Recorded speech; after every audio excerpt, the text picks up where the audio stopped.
నేను చదువుకోలేదు కదా, నాకు తెలిసి ముచ్చట చెప్తున్నా.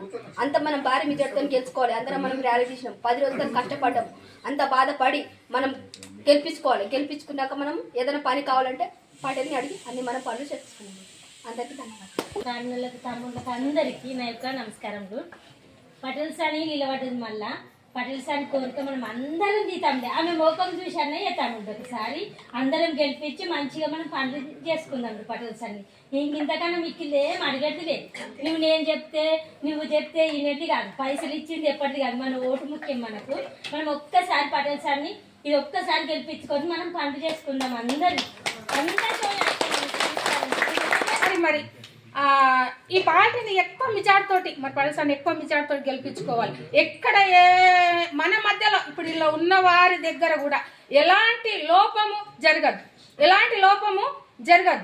మనం ఒక్క మనిషి ఉన్నాం కాబట్టి ఇంకా 2 ఓట్లు మన ద్వారా నమ్మకముగా తెచ్చేటట్లు మనము మన మనసులో ఉంచుకొని మీ అందరికీ మనవి 2 రోజులు కష్టపడదామని మీ అందరికీ ధన్యవాదాలు తెలుపుతున్నాను. గ్రూప్తో వచ్చి ఇంతమంది మన అమ్మ కోసం తిరగడానికి, ఊరంతా తిరగడానికి కృషి చేస్తున్నారు. ఆమె గెలుపు కోసం కూడా కృషి చేయాలి ప్రభుత్వం. మీ గ్రామ ప్రజలకు నా యొక్క విన్నపం,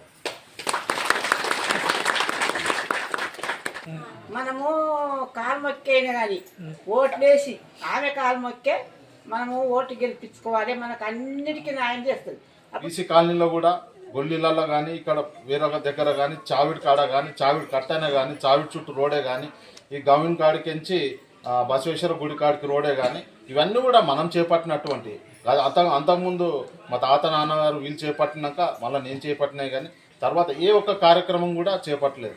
ఈ విధంగా గత 10 ఏళ్ల నుంచి మన ఊరు ఎంతో అభివృద్ధి చెందాల్సింది కూడా చెందకుండా పోయింది అని అంటే ఒక్కసారి మనం ఆలోచించాలి.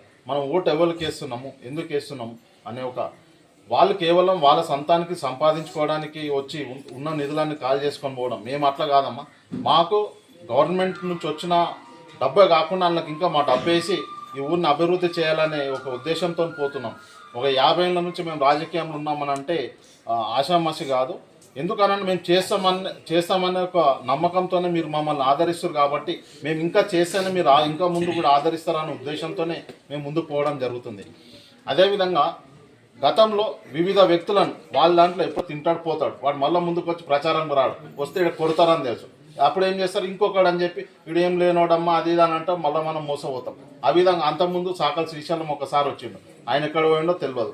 గతంలో చూస్తే సంతోషం వచ్చిండు, ఏమమ్మా అది అంటే ఉల్టా మనకే తిరుతుండే, ఏదైనా వేయమ్మా అంటే తిరుతుండే. ఆయన ఇప్పుడు ప్రచారానికి ముందర కూడా ఉన్నాడు. ఇప్పుడు ఇంకొకరు వచ్చారు, వీళ్ళు టర్మ్ చేస్తారు, సంపాదించుకుంటారు, పోతారు.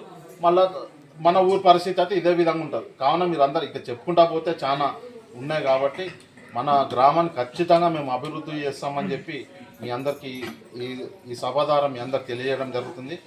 అందువల్ల మీరందరూ కూడా కత్తెర గుర్తుకు ఓటేయాలని కోరుకోవడం జరుగుతుంది. మీరు వేయడంతో పాటు మీ చుట్టుపక్కల వారితో కూడా వేసి బాజీ మెజార్టీని మాకు చేకూర్చాలని మనస్ఫూర్తిగా మీ అందరికీ కోరుకోవడం జరుగుతుంది. ఈరోజు ర్యాలీ నిర్వహించిన మరవెల్లి ప్రజలందరికీ కూడా ధన్యవాదాలు తెలుపుతూ, మనం వచ్చే ఎల్లుండి గ్రామ పంచాయతీ ఎన్నికలకు అమ్మ నిలబడింది కాబట్టి కత్తెర గుర్తుకు ఓటేసి భారీ మెజారిటీతో గెలిపించాలని కోరుకుంటున్నాను.